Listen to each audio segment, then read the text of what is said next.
میں نے ایک حدیث پچھلے دن اپنے پیج پہ شیئر کی، فیس بک پیج میں، کہ اللہ کے رسول صلی اللہ علیہ وسلم نے فرمایا یستجاب لاحدکم، ایک بندے کی دعا قبول ہوتی رہتی ہے یہاں تک کہ وہ یہ کہہ دیتا ہے کہ اللہ نے تمہیں، وہ دعا چھوڑ دیتا ہے اور دعا چھوڑ کے یہ کہتا ہے کہ اللہ تعالیٰ نے تو میری دعوت فلم یستجب لی، میں نے دعا کی لیکن میری دعا قبول ہی نہیں ہوئی. تو وہ صرف اس کہنے پہ اس کی دعا قبول نہیں ہوتی، یعنی وہ بالکل، یعنی ان ادر ورڈس کہ اس کی دعا قبول ہونے والی ہوتی ہے تو وہ جو نہ کہہ دیتا ہے کہ یار میں گیو اپ کر دیتا ہے. کبھی دعا کے بارے میں ہوپ لیس نہ ہو، اللہ سے دعا مانگیں. علی بھائی آپ یقین کریں مجھے اتنے پرسنل میسیجز آنا شروع ہو گئے، اور کامن میسیجز کیا تھے وہی ریلیشن شپس کے، کہ ایک سسٹر نے یہ سوال کیا کہ یعنی اس کی تو یعنی شادی بھی ہو گئی ہے، اب آپ کی حدیث جو ہے یعنی کیا مجھے ابھی بھی اس کے بارے میں دعا کرتے رہنی چاہیے کہ نہیں کرنی چاہیے؟ کیونکہ آپ تو کہہ رہے ہیں کہ آپ کو مطلب اللہ کی شان اور اللہ کی اس میں کیا کمی ہے، اللہ تعالیٰ تو تقدیر بدل سکتے ہیں، یعنی وہ اللہ کے یعنی ان سرکمسٹانسز تو کچھ بھی نہیں ہے نا اللہ کے پاس.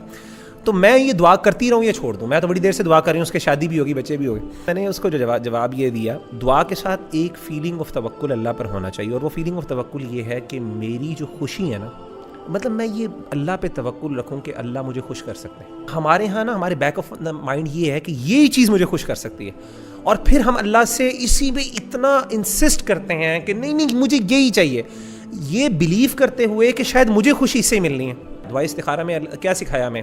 اینڈ پہ کہا کہ اللہ تعالیٰ اگر یہ میرے حق میں بہتر نہیں ہے تو مجھ سے دور کر دے، فاصرف عنی واصرفنی عنہ واقدر لی الخیر حیث کان. پھر آخر میں کیا؟ ثم ردنی بھی، اللہ مجھے پھر اس پہ راضی بھی کر دے، یعنی میں خوش بھی ہو سکتا ہوں، اللہ مجھے خوش بھی کر سکتا ہے. تو یعنی وہ یہ بندہ سمجھتا ہے، یہ عام طور پہ اس طرح کی ریلیشن شپ، میں نے کہا آپ کیوں یہ سمجھتی ہیں یا سمجھتے ہیں کہ اس کو حاصل نہ کیا تو میں زندگی خوش نہیں ہوں؟ اللہ آپ کو اس سے بہتر نہیں دے سکتا؟ کیا اس کی شان میں نہیں؟ یعنی اس کی شان میں کمی ہے؟ کیا آپ یعنی اپنے بندوں کے لیے کیا اس کے پاس عورتوں کی کمی ہے، یا اپنی بندیوں کے لیے اس کے پاس نیک مردوں کی کمی ہے؟ سبحان اللہ، اللہ آپ کو اس سے بہت بہتر. تو یہ فیلنگ جو ہے نا کہ میں فکسیٹڈ ہوں، اسی لیے امام نے قیم نے تو اس کو شرک کہا ہے نا، کہ اتنی فکسیشن ہو نا کہ میں سمجھ لوں کہ میں تو اس سے آگے جا ہی نہیں سکتا. یہ شرک فی المحبہ ہے.